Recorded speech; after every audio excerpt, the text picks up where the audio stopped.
Palestra número 137. Equilíbrio de controle. Saudações, queridíssimos amigos. Uma grande, calorosa corrente de força e amor se concentra aqui. Essa corrente, ou bênção, é o resultado dos esforços de vocês, do seu crescimento, da sua luta na direção certa. Cada um de vocês aqui é responsável por parte dela. Cada um de vocês deu sua contribuição. E é claro também alguns dos meus amigos que não estão aqui presentes esta noite. Com esta palestra, vou procurar mais uma vez ajudar vocês a darem um passo adiante para atingir o objetivo. Pois bem, qual é o objetivo? A literatura espiritual e os ensinamentos religiosos, séculos após séculos, em todas as culturas e locais, de uma maneira ou de outra, falam sempre da queda dos anjos, ou da queda da graça. O que isso realmente quer dizer? Em geral, a humanidade dá a isso uma interpretação literal, como algo acontecido no tempo e no espaço. Em outras palavras, algo aconteceu há muito tempo em um determinado local e por causa de determinadas ações, as pessoas em questão foram deslocadas de um local para outro ou enviadas para outra esfera geográfica. Isso naturalmente é um equívoco crasso, pois o que realmente significa, e que parece de tão difícil compreensão para o homem, é que isso é nada mais, nada menos que um estado de mente. Estar separado de Deus é um estado de mente, um estado de consciência. E voltar a Deus, ao Criador, é também um estado de consciência. No caminho do desenvolvimento, de vez em quando, depois de atingir um determinado estágio, o homem descobre em si um poder e uma inteligência que ele sente como se fossem de um ser separado, de uma pessoa diferente da mente consciente normal. O sentimento que ele tem de si mesmo. É como se uma espécie de ser diferente, muito maior, morasse dentro dele. É como se existissem dois cérebros. O segundo, descoberto há pouco, é muito mais sábio e satisfatório em termos de orientação e do sentimento que proporciona, e faz a pessoa vivenciar a si mesma. Naturalmente, trata-se de uma ilusão, pois não são entidades separadas. No entanto, a essa altura, o homem dá o primeiro passo no sentido de sua reunificação com o divino. Ele já não está mais totalmente separado dele, incapaz de ser ativado e movido por ele. Mas é uma ilusão a existência de duas mentes ou consciências ou seres separados. É tudo uma só consciência, só que está separada ou dividida. Essa separação constitui o que a religião designa a queda dos anjos. Em psicologia, uma terminologia diferente descreve processos idênticos, pois a integração nada mais significa do que a reunificação com o divino. A psicologia também fala que a pessoa integrada, saudável, funciona a partir do centro do seu ser. A separação desse centro é uma parede de não saber. Não saber que existe esse centro interior de toda a sabedoria, amor e poder. Sem saber disso, não se procura fazer contato. Daí resultam mais confusão, erro e ignorância. Quanto menor a consciência desse centro interior, maior será, inevitavelmente, a separação. Quando partes dessa parede começam a ruir porque houve um ganho de autoconsciência, enquanto outras partes da parede se mantêm, o contato ocasional com o centro interior dá a impressão de que existem duas mentes, dois seres.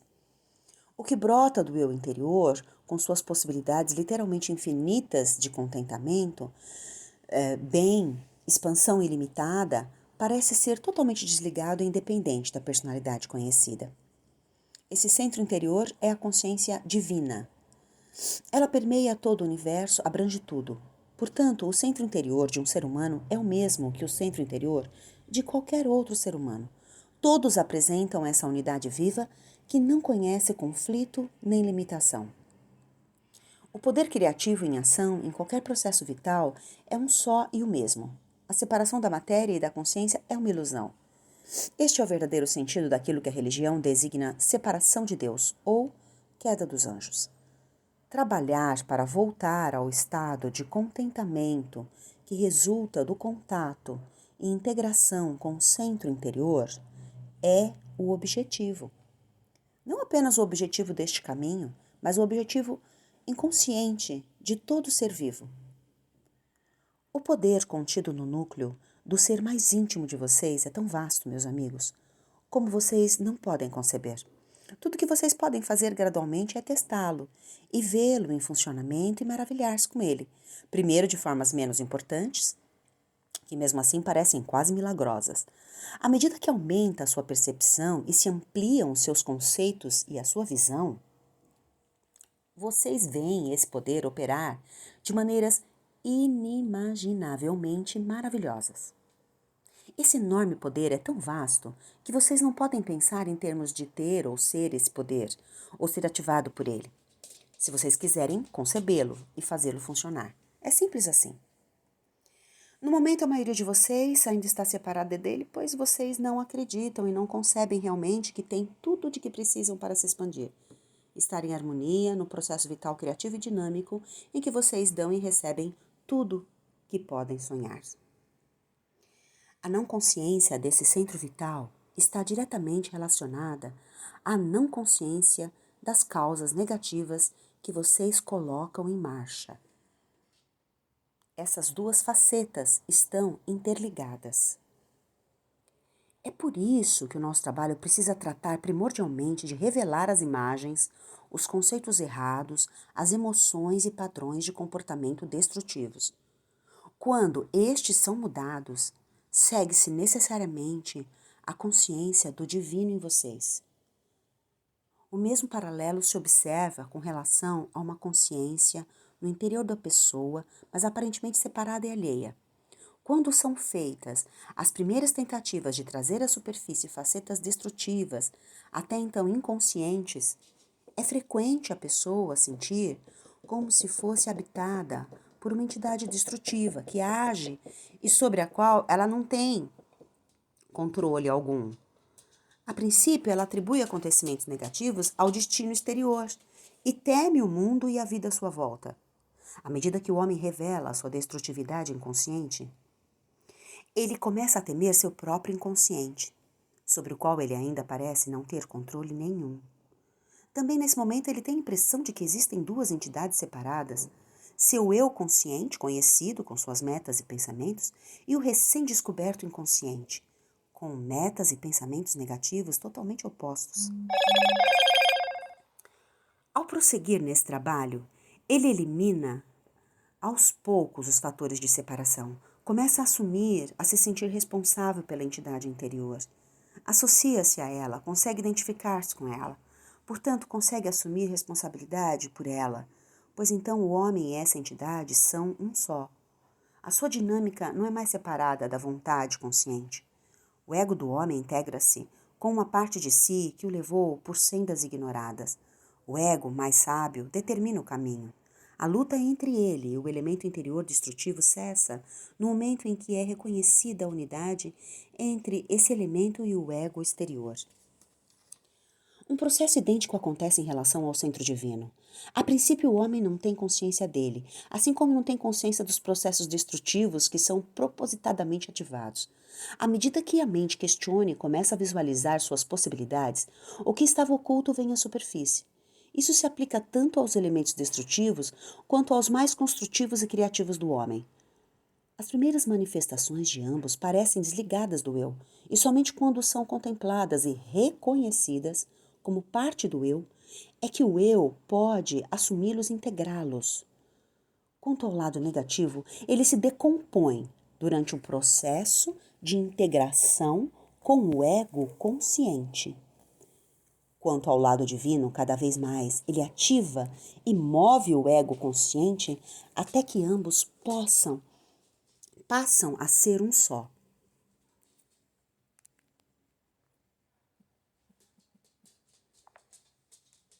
Tome qualquer situação ou estado de espírito momentâneos indesejáveis que aparentemente vocês não conseguem mudar. Em algum lugar há um ponto em que vocês propositadamente criaram essa situação. Caso contrário, ela não existiria. Enquanto vocês ignorarem a ligação entre querer o resultado que agora surte seus efeitos e a experiência desse resultado, é inevitável vocês ficarem agitados e assustados. Por outro lado, vocês fazem tudo o que estiver ao seu alcance para não admitir que induziram esse processo. Preferem acreditar em uma sorte madrasta. Vocês lutam contra essa admissão por motivos muito ilusórios, Mas uma vez que queiram enxergar a ligação, vocês o farão. E nesse momento ficarão livres, mesmo ainda sendo imperfeitos. Naquela área vocês deixarão de se sentirem impotentes e controlados por poderes que não conseguem entender. Se ignorarem que a dificuldade atual foi colocada e pode continuar a ser colocada em marcha por vocês mesmos, na verdade vocês agem contra os seus interesses. Essa ignorância precisa ser eliminada. O fato precisa ser reconhecido. No momento em que vocês consideram essa possibilidade, mesmo como uma pergunta, que qualquer que seja a experiência, ela é resultado de algum fator, alguma causa que vocês colocaram em movimento, no momento em que vocês dizem, de alguma forma eu ocasionei isso, quero saber onde e como, quero realmente saber quando e como estou ocasionando isso. E depois, se soltarem e deixarem que os poderes deem as respostas, inevitavelmente vocês passarão a ter esse conhecimento. Naquele momento, vocês vão ter o primeiro vislumbre de uma paz, de um estado de ausência de medo, porque, em seu íntimo, vocês estão considerando a causa e o efeito. Pois bem, nada disso é novidade. Já falei a esse respeito anteriormente em outros contextos. O motivo de eu repetir isso agora é que essa é uma necessidade muito grande de vários de vocês, meus amigos, porque é muito fácil esquecer a verdade quando ela ainda não se tornou uma segunda natureza no processo de crescimento, mas também porque ela precisa ser repetida para trazer o paralelo entre os processos interiores negativos e positivos. Quanto mais consciência existe das duas possibilidades interiores, tanto mais se tornam possíveis a integração e a identificação com ambas, de modo que a primeira se desfaz e a segunda predomina. No entanto, não pode haver consciência se o ego consciente não a cultivar e contemplar. Quando vocês assumem os seus aspectos negativos, passam a ser capazes de assumir o maior poder que existe. Quando assumem e aceitam a responsabilidade pelos seus aspectos destrutivos, vocês deixam de ser regidos por eles e passam a ser capazes de assumir e aceitar a responsabilidade pelo que há de melhor na criação, o divino em vocês. Como já não são regidos pelos aspectos destrutivos, pois se identificam com eles e instituem a autodeterminação, vocês são investidos da maior força do universo, que os leva a obter resultados até então não sonhados. Quando vocês veem como os elementos destrutivos funcionam e em que motivações eles se baseiam, eles deixam de atemorizar, pois nesse momento vocês têm condições de determinar o rumo. Ao mesmo tempo, vocês deixam de ter medo do maior poder positivo que existe, que reside em vocês e que vocês usarão ao construir moldes para a mente consciente. Enquanto o homem teme o seu lado destrutivo, ele também, inevitavelmente, teme o seu lado divino. E somente deixa de temer o destrutivo se e quando tem disposição em olhá-lo de frente. O objetivo de integração com o centro divino não ocorre de uma só vez. Como vocês sabem, esses processos são graduais.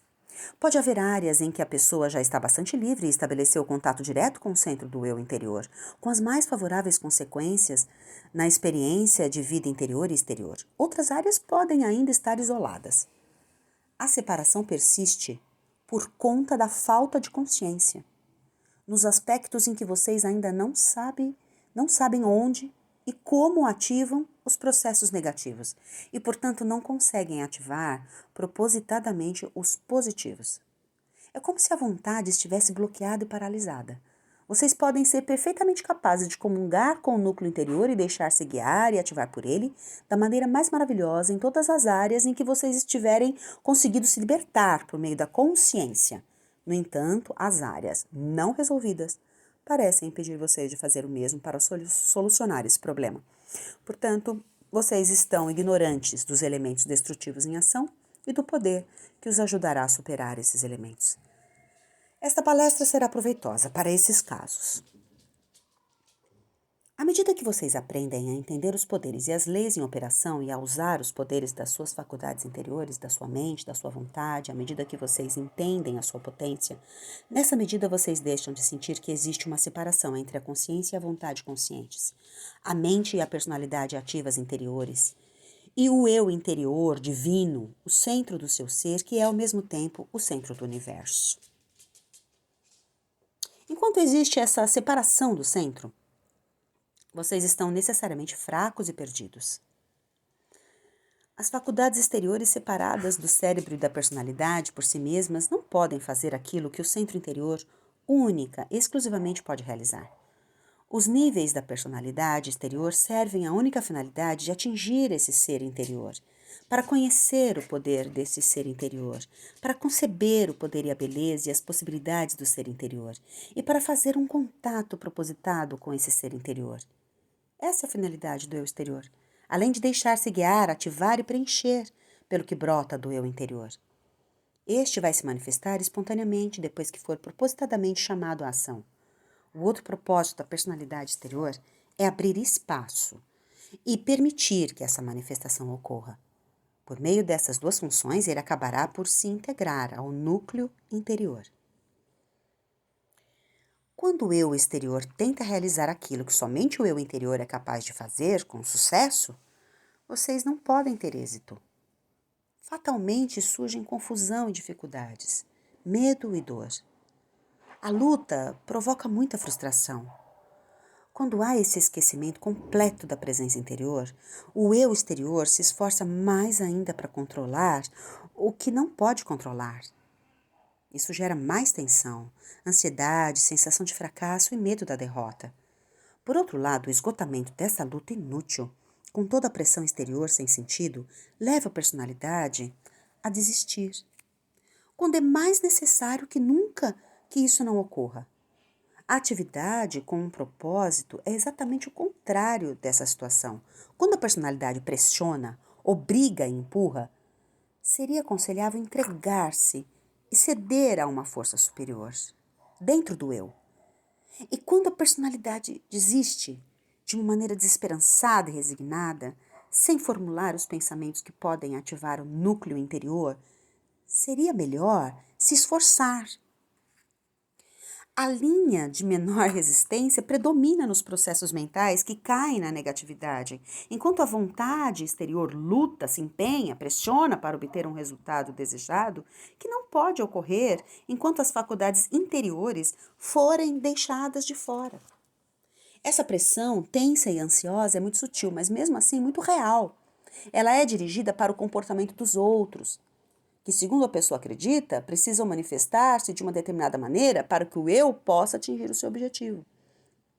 E ela é também dirigida para o eu resistente, que não pode ser obrigado a sentir de maneira diferente enquanto a personalidade ignora que existem as razões nítidas para a sua resistência.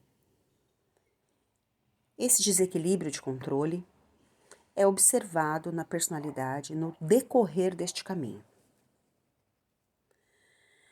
Ao ser observado, ele pode ser revertido. Vocês terão aguda consciência de como cedem aos mais destrutivos padrões de pensamento e emoções.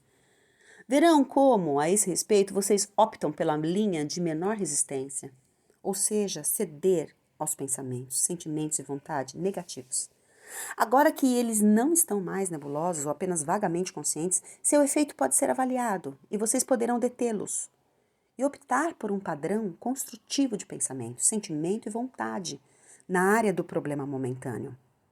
Vocês vão formular o desejo construtivo de atingir o interior e propositadamente ativar o eu divino maior que mora dentro de vocês. Não é um ato difícil. De fato, é muito mais fácil do que o que vocês estão fazendo e a luta que vocês travam. Basta dizer: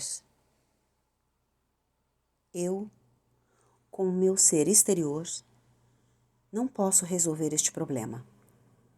Mas sei que devo estar confuso e errado, porque sou levado a pensar, sentir e agir de uma maneira que gera desesperança, medo, frustração, sentimentos de dúvida. Agora, vou propositadamente contatar e ativar o centro mais construtivo do meu ser mais íntimo e deixar que ele me leve aos pensamentos que preciso ter neste momento, às percepções que preciso ter neste momento, aos atos e sentimentos que são bons e produtivos neste momento. E então, se soltem, deixem acontecer, deixem que o centro mova vocês, deixe que ele pense através de vocês, deixem que ele sinta através de vocês. Isso é tudo o que precisam fazer. Desta forma, vocês ativam o poderosíssimo centro vital e ele os guiará passo a passo. Esse processo não é um ato único, final. Inadvertidamente, no princípio, vocês podem pensar assim, ou seja, podem se concentrar num determinado momento e procurar colocar esse conceito em prática e, de fato, obter o resultado mais favorável. No entanto, mais tarde, vocês supõem que isso é tudo, que isso representa todos os passos. É claro que não é. Vocês ainda estão no início dessa integração. Ela ainda não existe por si mesma. É preciso trabalhar para obtê-la. E isso significa o mesmo processo de ativar e formular, de conceber os pensamentos e a vontade adequados, de conclamar o centro interior. É preciso repetir. Cada conjuntura apresenta diferentes elementos que precisam ser reconhecidos e tirados do caminho. Toda vez aparecem dificuldades e existem estados de espírito negativos. Conter a negatividade na qual parece tão fácil entrar é uma atitude necessária e o contato com o ser interior precisa ser levado até o fim. Não é uma tarefa difícil. Na realidade, é fácil. Cada vez que vocês a realizam, mais um aspecto da parede separadora é afastado.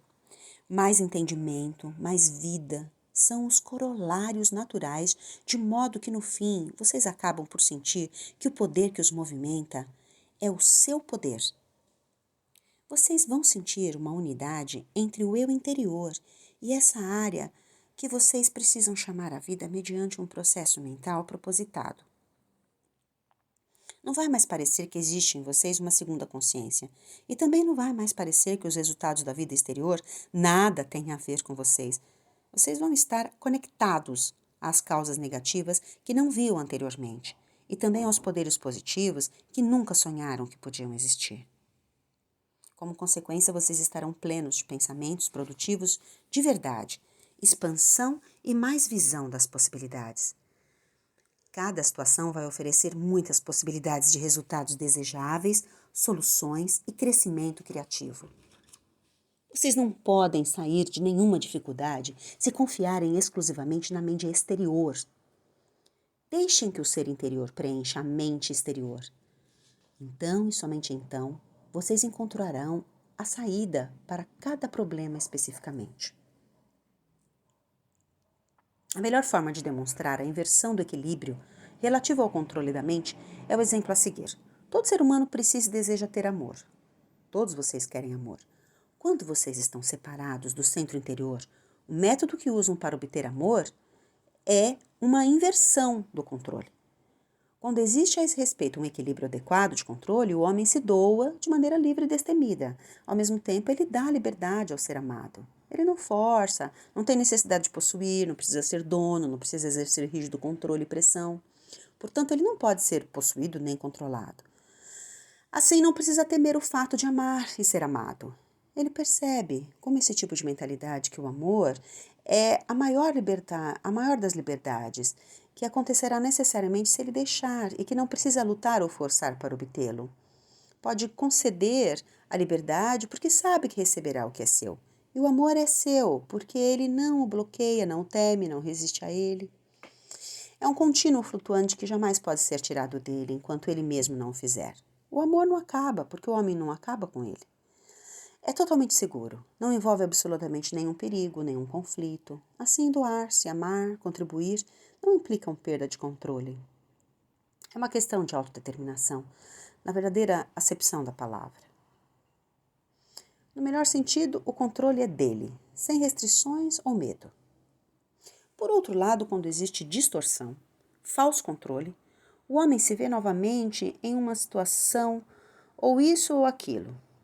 Ele não ama e também dá liberdade. Imagina a falsa versão do amor ou a falsa versão de dar liberdade. Amar é um martírio, uma submissão que anula a pessoa, um processo que prejudica a pessoa em nome do ente amado. Ser amado, na versão distorcida, é possuir e controlar totalmente o ente amado. Assim, existe o medo de que, se amar, isso significará posse, submissão, martírio. Portanto, embora o homem anseie pelo amor, também existe o medo do amor, o medo do que amar acarreta e o medo de não merecer ser amado. Pois a pessoa duvida de seu poder de possuir e controlar na mesma medida em que acredita que isso é necessário, é uma prova de que é amado. O medo de ser controlado, amar, e o medo de não ser capaz de controlar, ser amado, levam a uma falsa versão de dar liberdade, que é o retraimento, a indiferença, o não envolvimento, o amortecimento dos sentimentos, a separação, a recusa em amar. Quando o homem apresenta essa distorção, ele não consegue ver que o amor e liberdade são uma só coisa. Ele associa amor à falta de liberdade. Mesmo que intelectualmente saiba que não é assim. Emocionalmente não consegue vivenciar a liberdade e a concessão de liberdade do amor. Essa luta não pode ser resolvida com a mente exterior, o intelecto ou a vontade. Vejam o problema e ativem o centro interior, expressando que vocês querem doar-se sem medo, sem perigo de serem controlados. Manifestem o desejo de sentir e vivenciar a unidade do amor e da liberdade, concedida ao outro e, portanto, sentida por vocês mesmos. Peçam orientação para chegar a essa etapa, instaurando o senso de integridade e de autoaceitação necessário. Vocês vão descobrir que quanto mais amam, mais liberdade e identidade conseguem para si mesmos. Se vocês expressarem essa possibilidade como um pensamento formulado e em seguida ativarem os poderes interiores para ajudá-los a vivenciá-la, certamente se livrarão do problema, seja ele qual for, que têm agora. A solidão de vocês, os seus medos e conflitos, de uma forma ou de outra, se resumem a isso. Vocês não fazem a única coisa que faz sentido: ativar o núcleo divino em seu interior. Esse é o único controle real, descontraído e produtivo. É o centro interior que pode, de fato, resolver todos os problemas, se vocês permitirem. E vocês só permitem quando o convocam. É o centro interior, bem dentro de vocês, que conhece e entende o jeito do amor sem perigo, de dar amor e liberdade, e, portanto, de receber amor e continuar livre. O seu exterior não entende isso. Ele não pode gerar para vocês um estado de espírito que ele realmente não compreende. O eu interior pode ajudar vocês. Recorram a ele. O núcleo interior, com todos os seus poderes, pode solucionar todos os problemas de vocês, sejam eles quais forem. Sejam quais forem os seus equívocos. Essa consciência interior pode transformá-los em estados mentais de acordo com a verdade. Ele está sempre pronto para responder, mas precisa ser claramente contatado. Ele vai encher vocês de novos pensamentos, perspectivas e ideias estimulantes e desafiadores. Sentimentos de verdade e beleza, com orientação, com uma finalidade. Ele responde sempre, pois essa é a lei. Não há nenhuma mágica. Não é um feito inconcebivelmente difícil que vocês têm à frente. Vocês podem fazer isso agora mesmo, se quiserem. Todas as ações e experiências da vida reais e construtivas emanam desse centro interior, do eu mais íntimo, desse núcleo, dessa substância divina que está com vocês e em vocês em todos os momentos. Ele não pode responder enquanto a mente exterior, que está separada do núcleo, não fizer contato deliberadamente. A maior necessidade de todos vocês agora, meus amigos, é entender e executar essa tarefa. Não importa o quanto já conversamos sobre isso, sob um ou outro aspecto. É uma questão ainda esquecida, desprezada, negligenciada, não pensada. Vocês têm muita facilidade em ceder ao negativo ou ao destrutivo. Confiam tão profundamente na mecânica exterior a que são arrastados como um vórtice pelos processos negativos. Em algum momento, a cadeia negativa é propositadamente acionada. Isso vocês precisam descobrir muitas e muitas vezes, mas depois ela se solta, até o ponto em que vocês aparentemente não podem controlá-la. Mas vocês podem. É a simples formulação do pensamento e do desejo certos. Esse é o único esforço, meus amigos. É o esforço que vocês precisam empreender constantemente para prosseguir com a vida. Quando vocês ficam separados do núcleo interior, ficam desnecessariamente exaustos. Quando vocês não empreendem um minuto de esforço para entrar em contato propositado com o poder interior que vai preenchê-los daquilo que precisam naquele momento e ativá-los, quando vocês não fazem esse esforço, precisam fazer um esforço 100 vezes maior do que seria necessário se optassem pelo caminho propositado. Esse esforço desnecessário gera fracasso e decepção. Vocês cedem a linha de menor resistência em uma área em que o esforço é preciso. Depois usam 100 vezes mais esforço do que precisariam, simplesmente para continuar com a negatividade que vocês mesmos optaram e a qual se renderam. Quando esse processo é invertido, vocês fazem um esforço de deter os processos destrutivos e propositadamente entrar em contato com os poderes interiores, vocês são ativados por esses poderes e pela sabedoria interior. Esse é um processo espontâneo que ocorre sem esforço, mas o esforço de reunir os pensamentos, de querer sair da negatividade, de confiar o eu ao poder divino interior, esse esforço precisa ser feito. O desejo de sair da situação negativa, interior ou exterior, precisa ser formulado. Esse desejo conciso precisa ser formulado de maneira clara e forte, recorrendo simultaneamente ao poder interior para mostrar o caminho, passo a passo. Pois bem, não me digam que vocês duvidam de sua existência, meus amigos. Mesmo se alguns de vocês ainda não tiverem tido uma experiência suficiente dele, isso não importa. Mesmo se vocês ainda tiverem uma dúvida, podem ainda assim seguir o processo. Vocês sempre podem expressar um desejo claramente formulado de um resultado construtivo. E mesmo enquanto ainda duvidarem da existência em seu íntimo de uma sabedoria, um poder maiores e que estão ao seu alcance, vocês podem fazer uma experiência honesta e permitirem que ele manifeste se existe.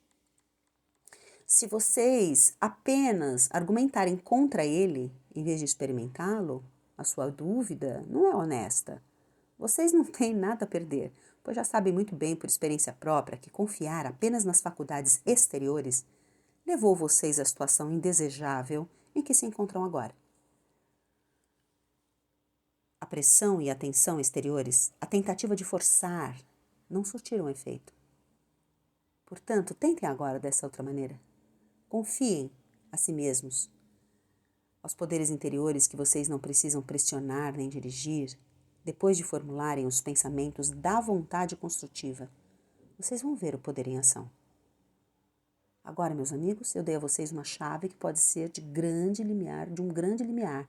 Basta que vocês a usem, que usem o controle da maneira como descrevi, e não da maneira como costumam fazer.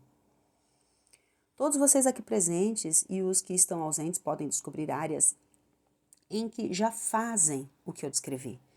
E vocês vão ver que nessas áreas a vida de vocês é muito bem sucedida. As coisas caminham sem tropeços, sem esforços. De fato, vocês já nem precisam mais fazer o esforço com a mente exterior para formular desejos construtivos e contatar o ser interior, pois a unidade já foi estabelecida.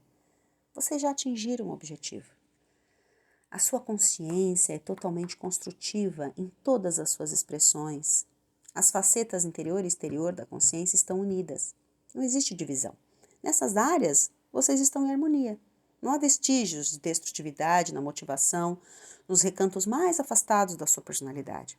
O que a religião designa como salvação e a psicologia chama de integração, saúde mental e maturidade emocional, já aconteceu nessas áreas. Ao mesmo tempo, outras áreas da personalidade de vocês continuam nas regiões sombrias do conflito, do erro, da separação, da dúvida, da ignorância, das metas destrutivas. Ali vocês podem acelerar muito o processo de desenvolvimento se usarem a chave que lhes dei. O falso controle reforça a parede da separação.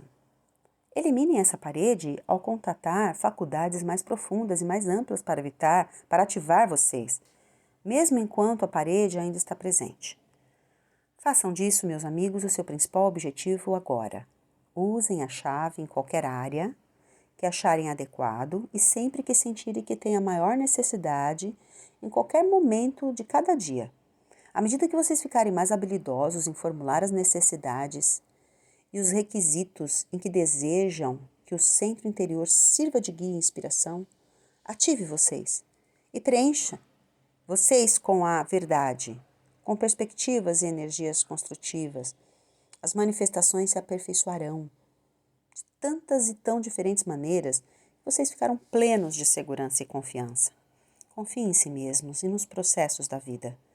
Peçam que esse poder construtivo, esse núcleo de perfeição e beleza, de saúde e sabedoria, dê a vocês as ideias certas para destruir a parede separadora.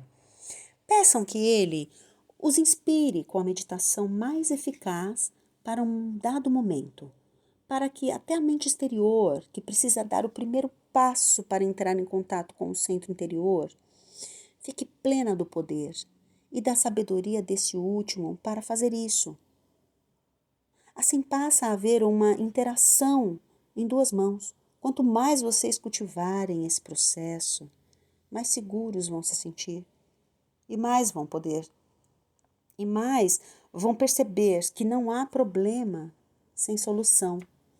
A salvação, meus amigos, consiste unicamente no fato de unificar a mente exterior e o núcleo interior. Essa salvação está tão perto, com toda a sua verdade, luz, alívio e felicidade, que isso simplesmente jamais passa pela cabeça de vocês. Mergulhem no profundo centro de si mesmos e as respostas virão. A iluminação ocorrerá. As crises fatalmente desaparecerão. Uma força ainda maior de amor e poder foi ativada agora, pois muitos dos aqui presentes não apenas entenderam, mas tiveram um insight, um vislumbre, viram uma esperança e uma luz. A força mostra o caminho no qual eles não dependem de nenhum outro poder que precisa ser coagido, que requer submissão ou adulação. O poder interior está diretamente ao seu alcance. É muito seguro e muito maravilhoso. Alguns dos aqui presentes já têm uma ideia dele e estão prestes a usá-lo onde ele for mais necessário. Desta forma já saíram da crise ou da confusão momentânea. Sejam abençoados todos vocês. Fiquem em paz, fiquem com Deus.